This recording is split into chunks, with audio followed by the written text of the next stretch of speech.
Chapter 24. Valancy herself made Sissy ready for burial. No hands but hers should touch that pitiful, wasted little body. The house was spotless on the day of burial. Barney Snaith was not there. He had done all he could to help Valancy before it. He had shrouded the pale Cecilia in white roses from the garden, and then had gone back to his island. But everybody else was there. All Deerwood and up back came. They forgave Sissy splendidly at last. Mr. Bradley gave a very beautiful funeral address.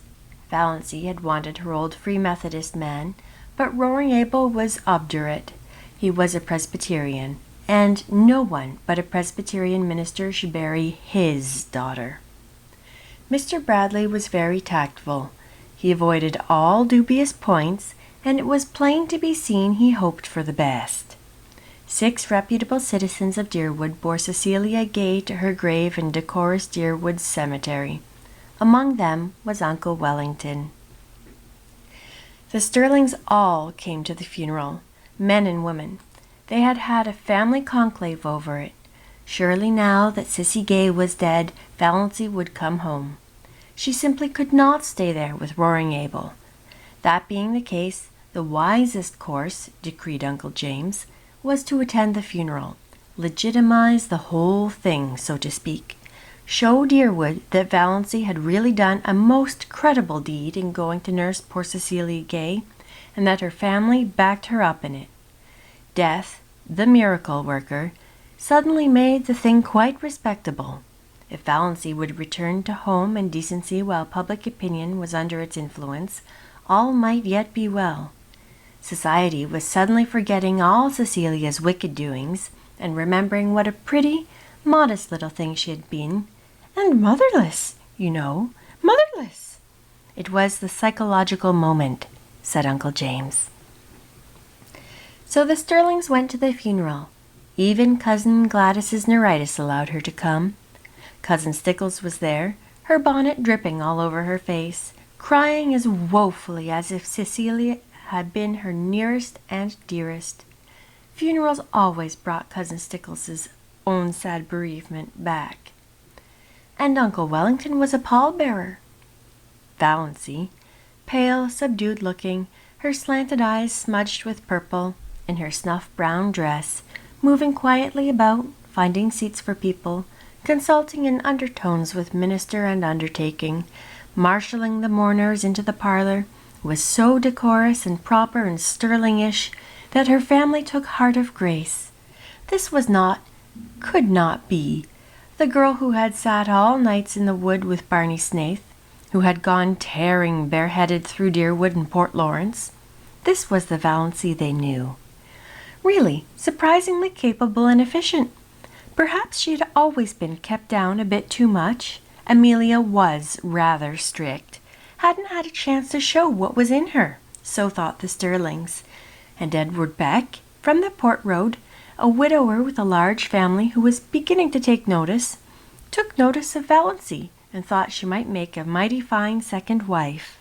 No beauty, but a 50-year-old widower, Mr. Beck told himself very reasonably, couldn't expect everything.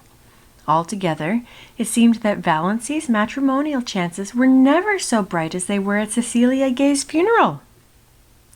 What the Sterlings and Edward Beck would have thought had they known the back of Valancy's mind must be left to imagination.